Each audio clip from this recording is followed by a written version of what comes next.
Et bonsoir à toutes et à tous. Donc, je vous ai proposé de nous réunir dans le cadre de cette quinzaine de l'égalité organisée par Bordeaux Métropole et les communes concernées, dont la commune de Senon. Tout à l'heure, monsieur le maire viendra clôturer cette petite manifestation. J'ai proposé de travailler sur un sujet qui m'est cher, vous me direz, j'ai beaucoup de sujets qui me sont chers, mais celui-ci en particulier, donc, qui est le dispositif d'égalité des chances d'une manière générale et dans l'emploi de manière particulière. Donc, dans le cadre de la lutte contre les formes d'exclusion, l'égalité des chances fait l'objet d'exigences de bon nombre de pratiques publiques. On retrouve notamment ces politiques publiques dans le cadre de la politique de la ville, particulièrement, la lutte contre les discriminations, la politique d'intégration, le plan de lutte contre la pauvreté et bien d'autres. On retrouve également cette ambition, d'une part, dans les politiques catégorielles, les femmes, de l'égalité à la parité, par exemple, le handicap, de la compensation à la reconnaissance, et également donc dans des politiques sectorielles, comme la politique de santé, la politique du logement, la politique éducative, la politique d'intégration. Et ce soir, l'accent et le parti pris seront de présenter la politique d'égalité des chances dans l'emploi, dans l'accès à l'emploi. Alors, comment ça va se passer ce soir? Donc, je vous décris le programme. On est un petit peu en retard, donc on va essayer de rattraper ce retard. Je vous soumets d'abord un travail de recherche et de réflexion sur le principe d'égalité et bien sûr sur le principe d'égalité des chances. Ensuite, il y aura un échange, débat sur le sujet. Et enfin, donc, présentation des partenaires, des acteurs de terrain, qu'ils soient institutionnels, associatifs ou professionnels, dans leurs actions en la matière. Donc, ils présenteront leur structure et le public visé et bien entendu comment ça se passe. C'est pas exhaustif, il nous manque beaucoup de partenaires qui n'ont pas pu être là, qui étaient en vacances, bref, donc tout le monde n'est pas là, mais on a fait avec ce qu'on a pu mettre en place en ce moment. Et enfin, pour conclure, on finira donc on poursuivra nos échanges dans le hall par un moment de convivialité. C'est un moment qui nous a manqué particulièrement et qui donc commence à revenir. Et pour autant, il ne faut pas oublier qu'on n'est pas sorti d'affaire et donc attention encore aux mesures à minima sanitaires. Donc je vous propose de commencer par le petit travail de réflexion et de recherche que j'ai fait. Il y aura certainement des raccourcis, parce qu'en peu de temps, je vais certainement monopoliser la parole entre 15 et 20 minutes. Je ne vais pas vous faire rêver, mais en revanche, je vais essayer de vous empêcher de dormir en vous faisant quelquefois voyager, et vous allez comprendre pourquoi. Bien. Alors, égalité des chances, j'ai appelé ça Kesako. Qu'est-ce que ça peut bien être? L'égalité des chances signifie que les individus doivent connaître dans leur vie sociale les conditions de départ identiques, les privilèges, héritages ou handicaps initiaux devant être condamnés. C'est une garantie d'égalité initiale assurée par la société et la loi. Elle est une notion morale d'égalité. Non seulement on donne à chacun le même droit d'accéder à n'importe quelle position sociale ou n'importe quel bien, mais en plus, on garantit à tous les mêmes chances d'accès au départ. L'égalité des chances, dira André Comte-Sponville, dans le guide républicain de 2004, c'est le droit de ne pas dépendre exclusivement de la chance ou de la malchance. L'égalité des chances, alors, suppose que le statut social des individus d'une génération ne dépende plus des caractéristiques ethniques, religieuses ou sociales des générations précédentes. Au-delà de la définition, le concept peut également être présenté en 3 points. L'égalité des chances est d'abord une expression. Elle apparaît pour la première fois dans le discours de Jean-Pierre Chevènement, alors ministre de l'Éducation nationale, le 7 février 1986. Depuis, tous ses successeurs s'approprient la formule « l'école devant assurer l'égalité des chances pour tous les élèves ». L'égalité des chances est encore un principe. L'école républicaine, obligatoire et gratuite, devant assurer l'égalité entre les citoyens, la France étant attachée à l'idée de justice sociale. Pour les pères fondateurs de la République, l'école s'est substituée à l'Église dans sa capacité à transmettre des valeurs et des principes, dans sa capacité à assurer et à former les citoyens. L'égalité des chances est enfin une loi. À partir des années 60, le système scolaire s'est essoufflé. Tous les élèves, riches ou pauvres, sont allés dans la même école. La même compétition s'est démocratisée, la connaissance s'est massifiée, et en même temps, le système n'est plus parvenu à surmonter ses propres contradictions, devenues source d'inégalités. Les inégalités scolaires se sont alors accrues à l'image des mutations économiques et sociales. Le modèle scolaire est en surchauffe constante, et je suis désolé, j'ai un petit problème de vue, donc en surchauffe constante et ne peut plus faire face aux pressions extérieures. Il fallait donc réagir, si bien qu'aujourd'hui l'égalité des chances est une loi du 2 juillet 2005. À partir des émeutes de décembre 2005, l'égalité des chances se présente comme une nécessité et une sorte de devoir, un devoir urgent, celui de changer la société avec comme priorité le combat contre les inégalités. Mais prenons un petit peu de hauteur. Et c'est là où on va peut-être voyager un petit peu. Donc la suite. Donc l'égalité des chances de la République de Platon à l'exigence d'égalité républicaine. C'est mon titre premier.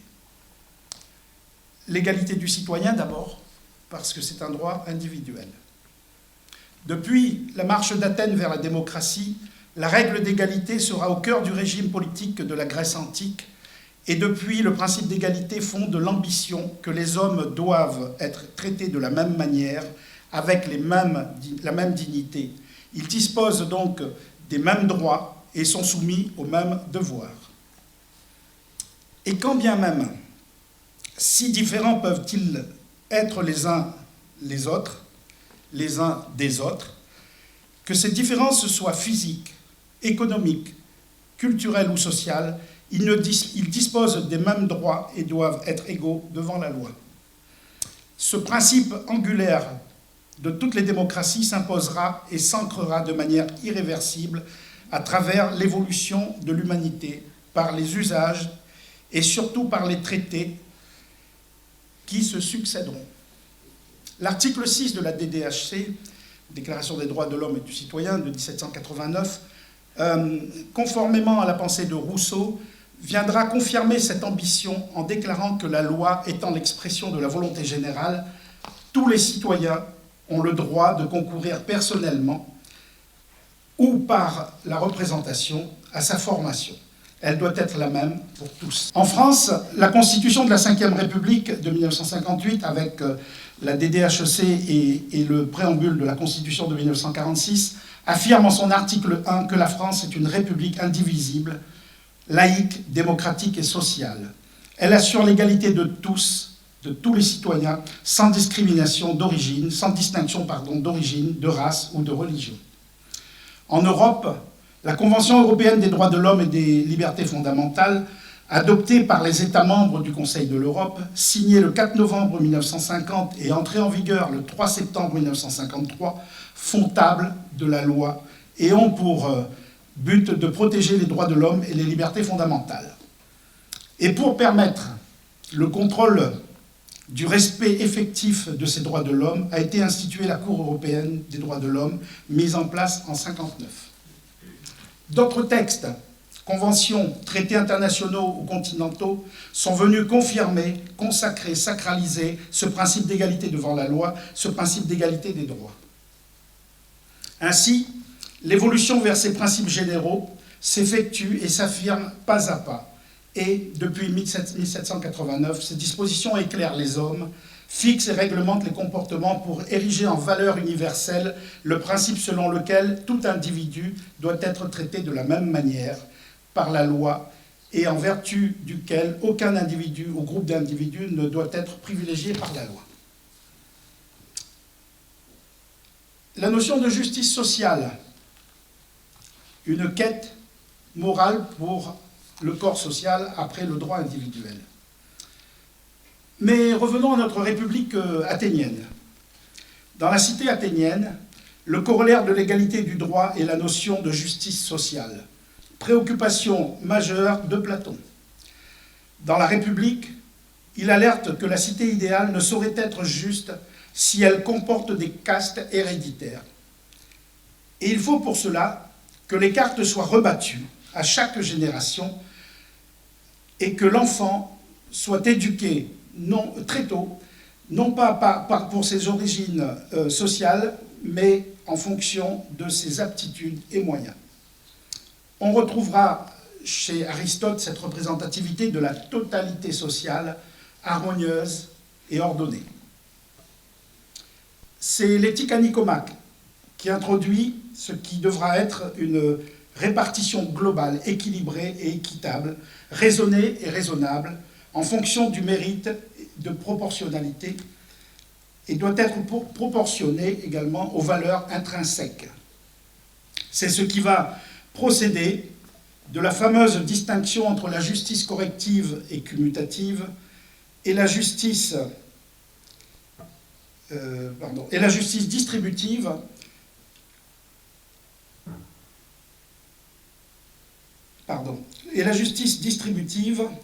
laquelle, à l'époque, s'exerce d'abord dans la distribution des honneurs et autres avantages qui peuvent être répartis entre les membres de la cité. Car, pour Platon, la justice a avant tout pour finalité de garantir le bonheur de la cité. Aujourd'hui, la justice distributive désigne plus couramment une notion de justice sociale. Elle a pour but de réduire les inégalités matérielles. Au fil du temps et de l'évolution de nos systèmes politiques, la justice sociale est devenue une construction morale et politique qui vise l'égalité des droits et conçoit la nécessité d'une solidarité effective, collective, entre les personnes qui composent les sociétés, la société. Elle est devenue, dans nos sociétés modernes, à des degrés différents, selon les États, une fin en soi, une ambition, une exigence. C'est dans ce contexte d'évolution sociétale qu'émergent progressivement et en s'adaptant aux réalités sociales du moment, les politiques sociales, définies comme un ensemble de dispositifs, de moyens juridiques, techniques et financiers, pris par les pouvoirs publics en vue d'intervenir auprès d'un public spécifique, souvent fragilisé et portant sur des actions de réparation ou de compensation, dans le but d'améliorer les conditions de ses bénéficiaires et de garantir la cohésion sociale. Et c'est bien de ces politiques sociales que découle, malheureusement, mais en même temps naturellement, le concept et les dispositifs d'égalité des chances.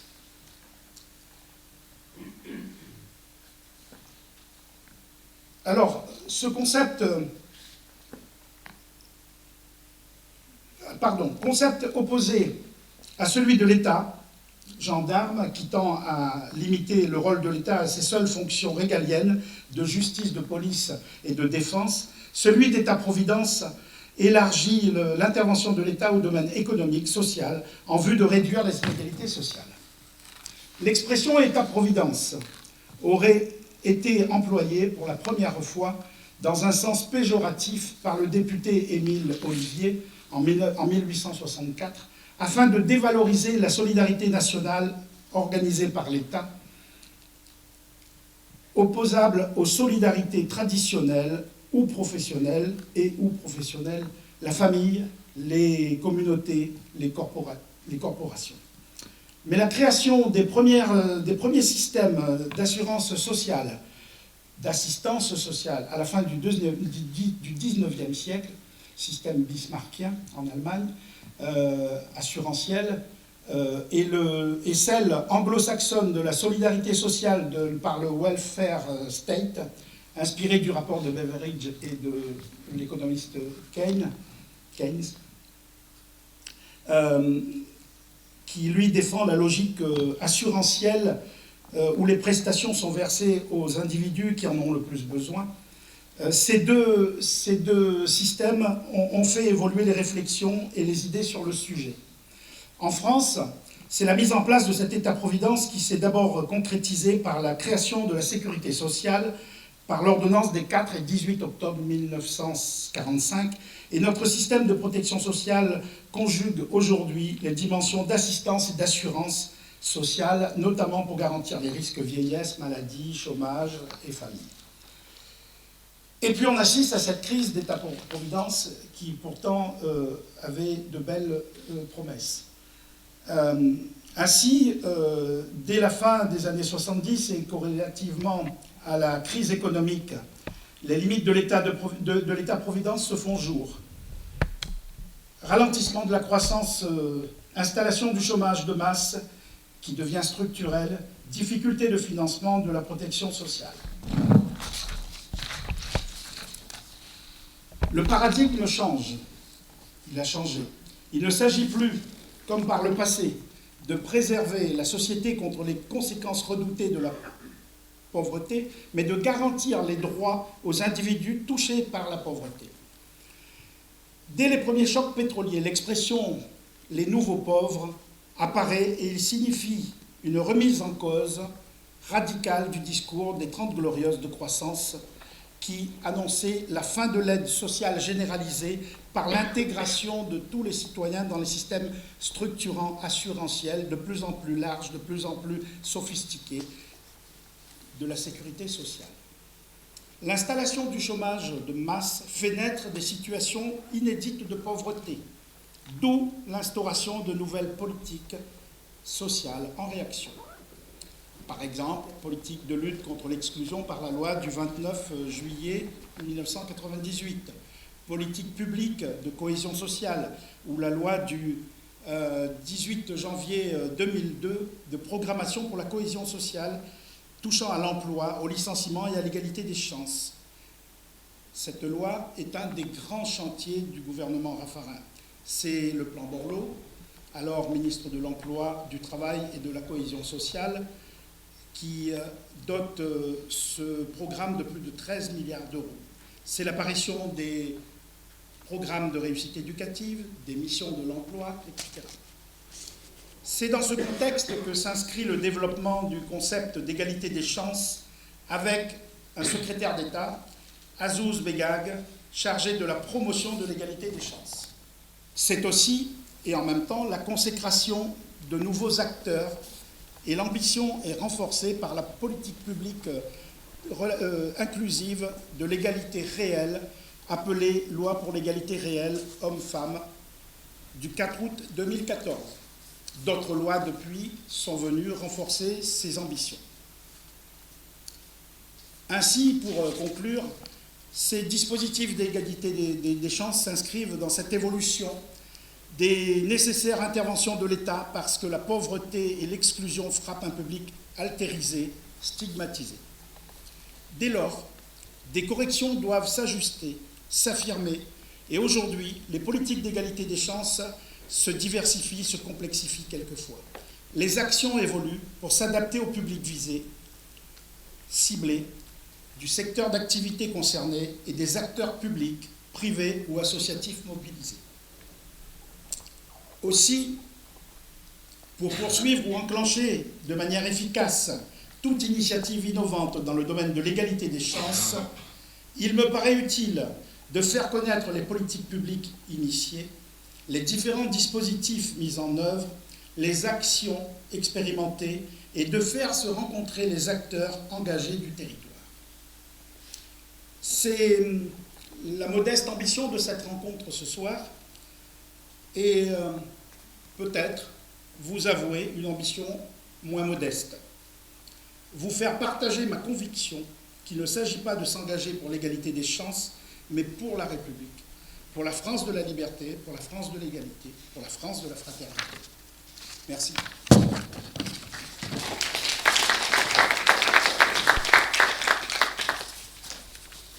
Je vous propose maintenant de réagir. Ce que j'ai pu dire n'engage que moi. Je ne propose pas tout de suite que vous vous accordiez avec ce que j'ai dit, mais qu'on lance peut-être le débat et peut-être les contradictions. Qui veut commencer ? Ah, c'est dur ça. François Dubé, qui est beaucoup intervenu sur la question, dit que, bien sûr, tout le monde est d'accord avec l'égalité des chances. Mais dans les faits, est-ce que le fait même d'accorder de l'importance à l'égalité des chances n'est pas une manière de confirmer qu'on ne peut rien contre les exclusions, contre la pauvreté, et que ce n'est que du pansement sur des maux qui sont bien plus importants de notre société. Comment voyez-vous ça ? Je peux te poser une question ? Oui. Est-ce que l'égalité des chances n'est pas la forme française de la discrimination positive ? Alors oui. Alors oui, moi je dis oui. Alors pourquoi ? Pourquoi ? Parce que le principe de l'égalité est un principe intangible. On doit accorder les mêmes droits et les mêmes privilèges, entre guillemets, à tout le monde. Sauf que on a dans la loi des dispositions qui permettent d'aller accompagner plus ceux qui en ont le plus besoin.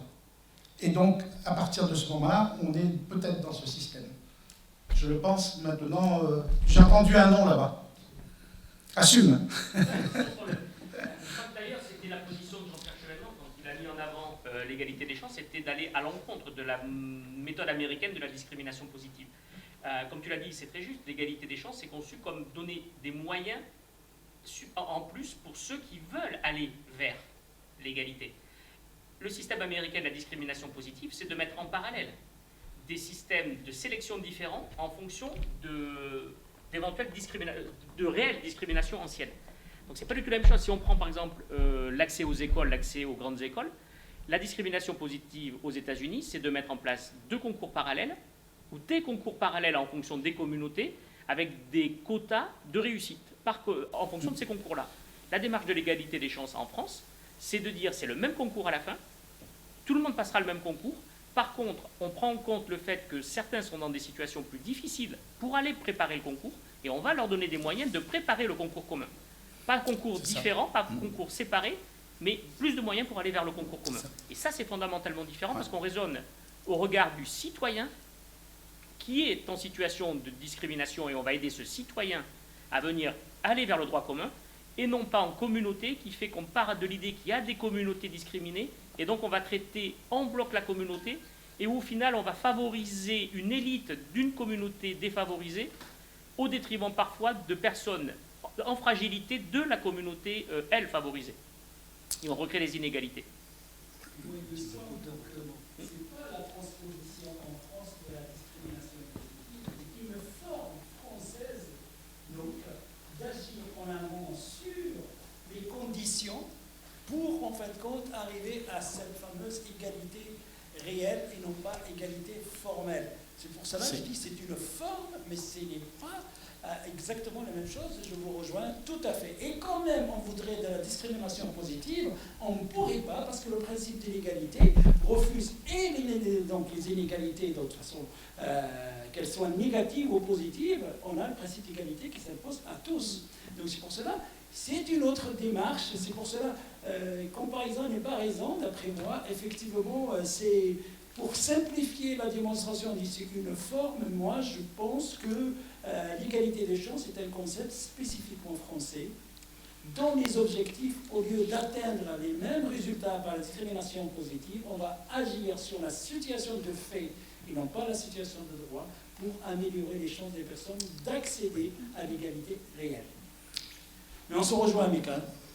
Ce qui est certain, c'est que le principe même de la mise en place du concept d'égalité des chances, c'est faire le constat que les inégalités sont marquées, sont présentes.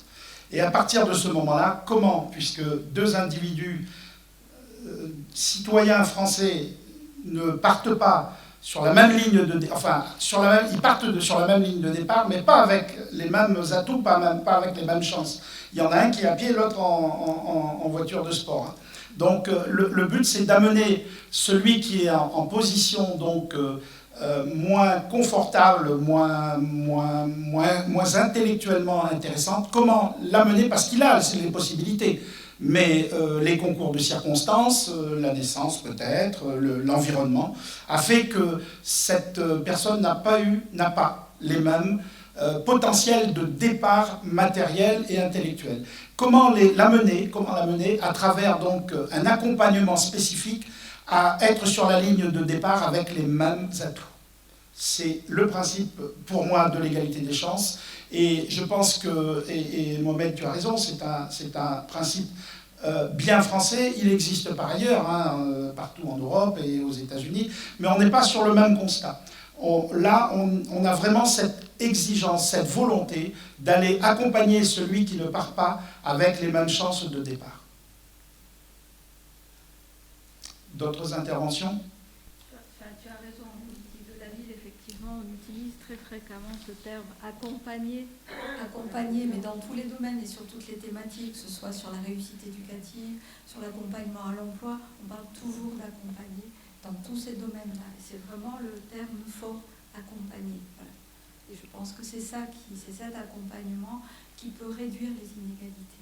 Alors, arriver à l'égalité, c'est un autre problème, mais les réduire, c'est cet accompagnement qui permet d'aller vers l'égalité. Oui. La discrimination positive existe en France, mais pas à partir de la personne, mais à partir des territoires. La politique de la ville était une discrimination positive. Donc en partant, on va donner plus de moyens à des territoires pour arriver donc à une meilleure situation pour la population qui habite, et pour parvenir à une réelle égalité. Mais par contre, mettre une discrimination positive à partir des critères fondés sur la personne, les qualités de la personne, elle heurte nos principes particulièrement. Par contre, nous avons d'autres entrées, effectivement, par les territoires où on peut se permettre de mettre en place des discriminations positives, ou les zones d'éducation prioritaire dans le temps maintenant. Donc, tout cela, donc, effectivement, introduisent la logique de la discrimination positive, mais à partir du territoire, à partir de la personne, sauf dans un cas où on a revu la notion d'égalité en introduisant la notion de parité. Pour l'égalité homme-femme, effectivement, on a introduit une logique de quota. François, d'autres interventions? Excusez-moi, je n'ai pas tout à fait compris peut-être. Je voulais savoir si vous alliez aborder dans un second temps la question de la discrimination d'accès à l'emploi, d'inégalité des chances.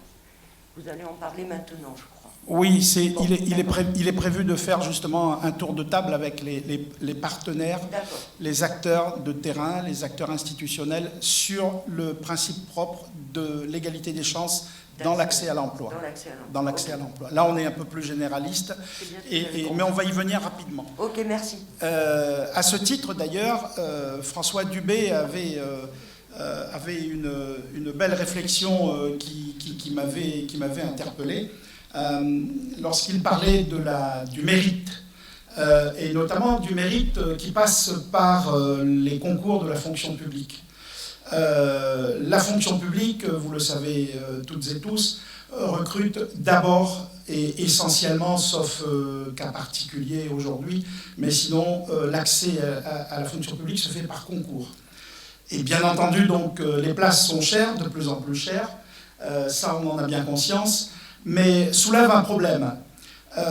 Aujourd'hui, l'accès à la connaissance, à la formation, à l'université, c'est démocratisé, c'est même vulgarisé. Donc on a une masse de jeunes qui ont la même formation, qui ont reçu les mêmes savoirs et donc qui se présentent au concours. Tout le monde, il n'y a pas de place pour tout le monde. Alors la question se pose, celui qui n'est pas reçu, est-ce que ça remet en cause le modèle méritocratique ? Est-ce que c'est un loser parce qu'il n'a pas été reçu au concours de la fonction publique?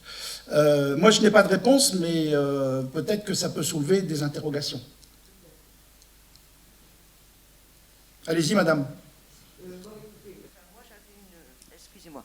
Bonjour, je suis Hélène Paulet. Voilà, je parle au nom de AC Gironde. Alors, puisqu'il est question effectivement de parler de l'accès au concours, mais peut-être plus largement de l'accès à l'emploi. Bon, c'est vrai que nous, on se situe quand même dans une perspective qui tient compte déjà du contexte néolibéral dans lequel nous sommes. Hein. Dans un second temps aussi, excusez-moi parce que j'ai pris quelques notes et je ne suis pas à la bonne page. Voilà. Dans un second temps, dans la prise en compte aussi d'une réalité qu'il y a 6,2 millions actuellement de chômeurs pour 3 millions d'offres à Pôle emploi et pour l'ensemble des offres qui ne passeraient pas par Pôle emploi, ça fait un emploi vacant pour 13 chômeurs. Voilà. Et que dans ce contexte-là, effectivement, parler d'égalité des chances, quand on est dans une situation, je dirais, obligée de sélection, ce qui fait le lien avec ce que vous venez de dire, je ne suis pas certaine, effectivement, qu'il y ait égalité des chances. C'est-à-dire que là, on ouvre la porte à tout ce qui est de l'ordre effectivement des discriminations, qu'elles soient tout à fait conscientes et volontaires, ou qu'elles soient d'ordre purement inconscient. Je veux dire, ça peut exister aussi. Bon, on a tous en tête l'histoire des CV, dès qu'ils sont, anonymisés. Je veux dire, on n'obtient pas du tout les mêmes résultats que quand ils ne le sont pas. Bon, voilà, ça c'est un petit exemple. Et je veux dire que là, voilà, c'est la porte ouverte aussi à tout ce qui peut donner lieu aux discriminations, aussi bien raciales, sociales et discriminations de genre. Voilà. Donc, moi, je pense ça. C'est-à-dire que à partir du moment où il y a sélection, je veux dire, est-ce qu'on est véritablement en mesure de faire abstraction, pour renvoyer à ce que vous disiez, de toutes ces représentations? On est quand même imprégné de toutes ces représentations, qu'on le veuille ou non, quelles que soient nos orientations politiques. Je veux dire, bon, après, il y a peut-être quelque chose qui est lié aussi au contexte politique et à des choix politiques. Oui. Alors, je l'ai dit à plusieurs reprises, notamment en insistant sur la cité athénienne. On parle de cité idéale. Bien sûr, c'est l'idée de tendre vers la cité idéale n'a jamais existé, et toutes les utopies ont montré que souvent elles se terminaient de manière fortement négative. Donc aujourd'hui, on est un peu dans le même système. Le monde parfait n'existe pas, notre société parfaite n'existe pas. En revanche, nous avons peut-être le devoir de tendre vers. Et tendre vers, c'est grâce à des dispositifs de ce style, comme les dispositifs d'égalité des chances. Je reviens sur un autre exemple, puisque tout à l'heure je parlais de la fonction publique et du concours. Les épreuves sportives, c'est le même principe. Et pourtant, l'idée même de compétition est quelque chose de fort positive. C'est comment donner envie de se surpasser, de se dépasser. Donc l'égalité des chances, c'est amener l'autre qui part de plus loin pour qu'il ait envie de se mettre sur la même ligne de départ et qu'il ait les mêmes capacités, qu'il ait les mêmes convictions de pouvoir aller aussi loin que l'autre, son copain, son voisin, parce qu'il aura eu les mêmes outils, les mêmes arguments, les mêmes avantages pour aller à la compétition. Voilà un petit peu comment je vois ce principe d'égalité des chances, qui n'est pas la perfection, non, loin de là. C'est-à-dire en ayant conscience qu'on est quand même dans la compensation, dans la correction, et non pas dans quelque chose qui est fondamentalement présent, je dirais, dans notre société, et très loin de là. C'est ce que je disais également dans ma présentation tout à l'heure. Avec les chocs pétroliers et la crise économique qui s'est installée durablement, nous ne sommes plus à chercher le bonheur de tous, nous sommes à chercher comment limiter le malheur de certains. Et malheureusement, c'est un constat, c'est une réalité, mais faisons ce qu'on peut de notre place, faisons notre part, un petit peu comme le petit colibri, et le fait d'accompagner des jeunes, des moins jeunes, dans le cadre de dispositifs comme ceux d'égalité des chances, je crois que c'est une manière de jouer au petit colibri et de jouer notre rôle et de faire notre place. Merci, madame. D'autres questions? D'autres interventions? Alors, je vous propose donc, comme convenu, de passer à une présentation des institutionnels de la politique publique sur les dispositifs d'égalité des chances dans l'emploi, des professionnels, des associatifs, et en gros de tous les acteurs qui interviennent, sans oublier qu'autour de nous, nous avons des citoyens lambda qui au quotidien apportent accompagnement et aide à des personnes en capacité en tout cas aptes à recevoir cet accompagnement. Donc il ne faut pas les oublier, et ce soir ces personnes ne sont pas obligatoirement là.